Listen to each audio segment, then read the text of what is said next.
I'll change out the cylinders and lines.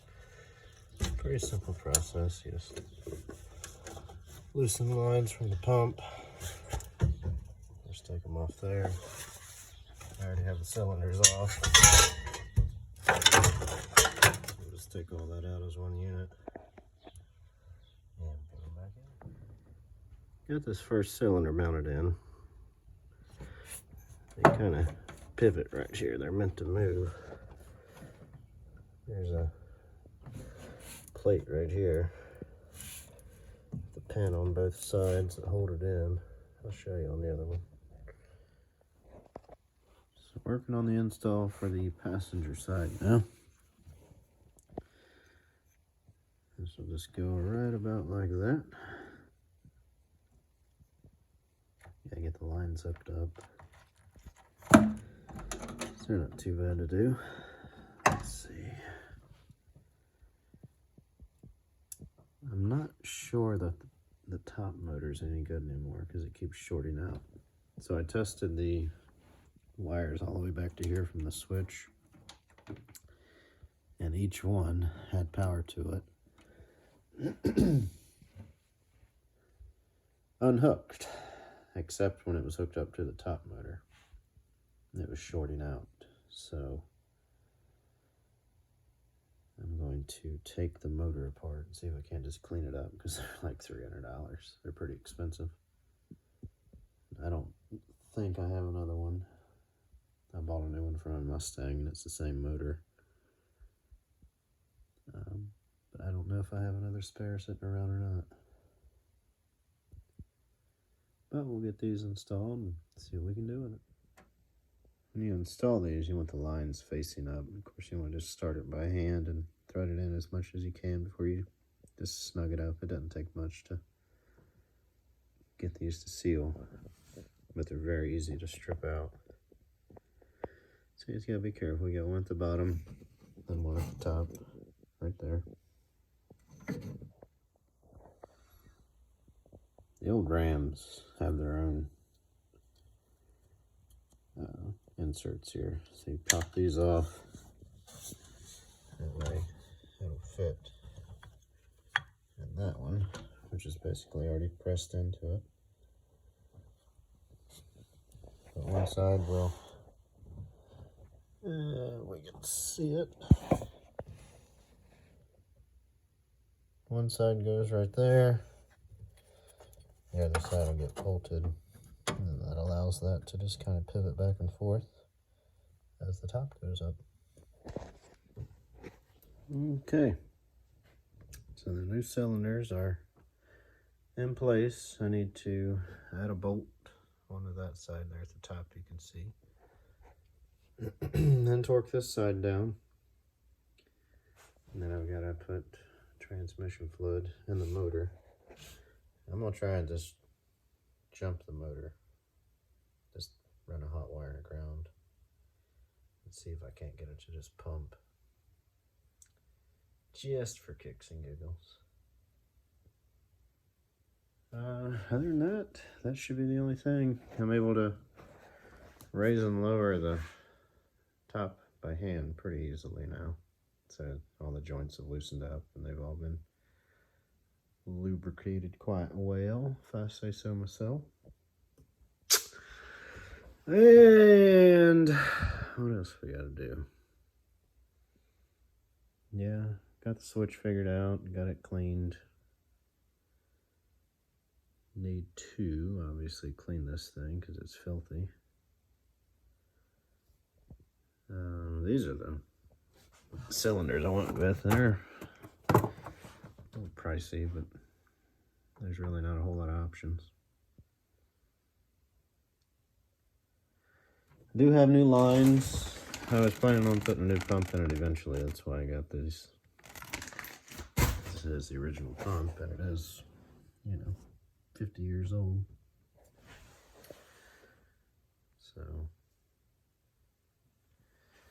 there you can see that original green paint. I don't know, the more I see it, the more I kind of like it. It's growing on me, I'm afraid. I still think a nice orange convertible would be nice, or dark red. I don't know. We're a ways off from that. That's about it with this. We'll get it raised and lowered and see what it does. Took the motor off the pump. That part doesn't really look too bad. This is pretty dirty in here, though. I don't see anything blatantly obvious, though, other than just dirt and corrosion.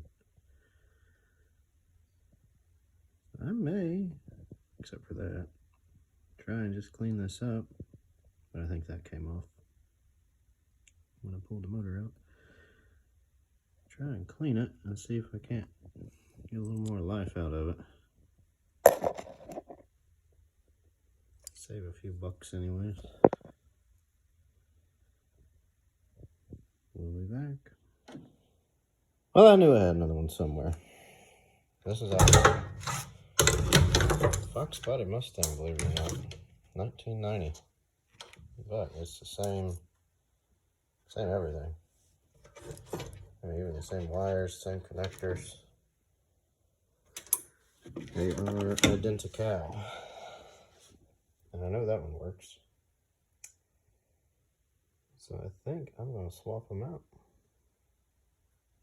And just see what we can do. Might even go ahead and throw the new lines on now.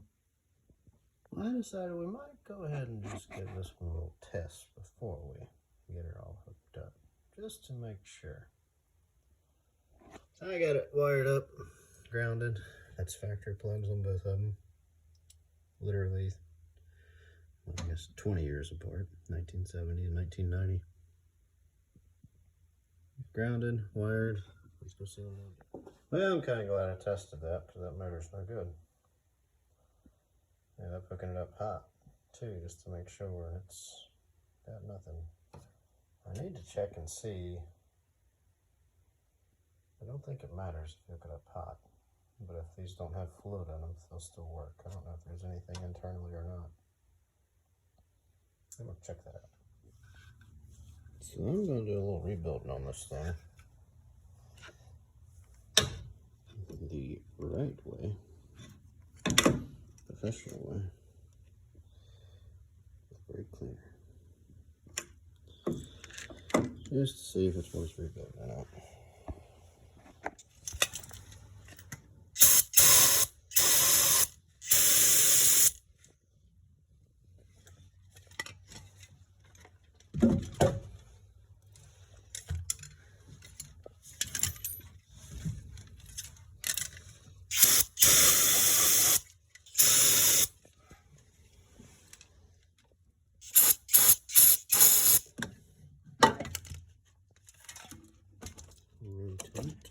Rotate.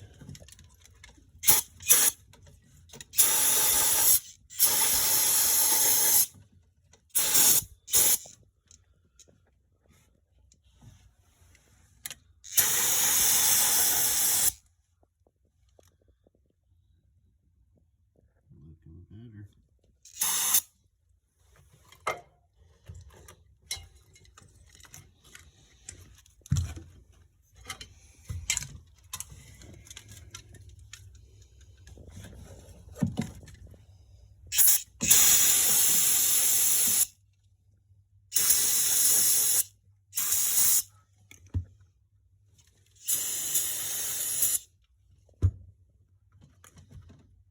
Yeah, let's see what it does here. See if we can get that a little bit cleaned up.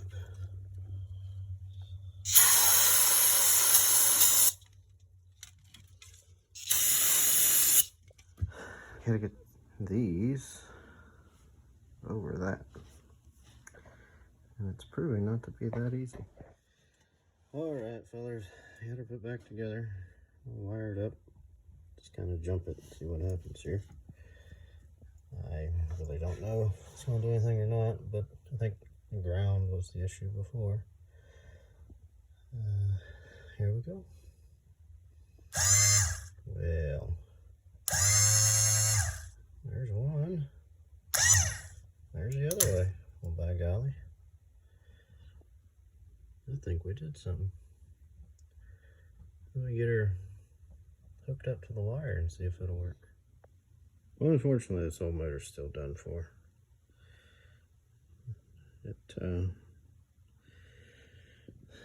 Hooking up to a power wire for ohms to the ground, and it's got a ground basically on both sides. It's got resistance, which means it's just shorting out somewhere inside. So we're still gonna have to replace it. So kind of disappointing. Still trying to figure out why it would run on the battery over there, but not wired up. Let me check for resistance between these two and see what happens. Well, we tried, fellers. I'm afraid this one's just done. I've been messing with it for probably an hour. And I'm afraid it's terminal. So, question is, do I buy one like this? Made for the Torino that's like $300. Or just pick up a Fox body. It's like $150. They're identical. Threads are the same. I think I may just go with the Fox body. I might try to find a rebuild kit for this. I don't have any idea if it's out there or not. But that's it for tonight. Appreciate you watching.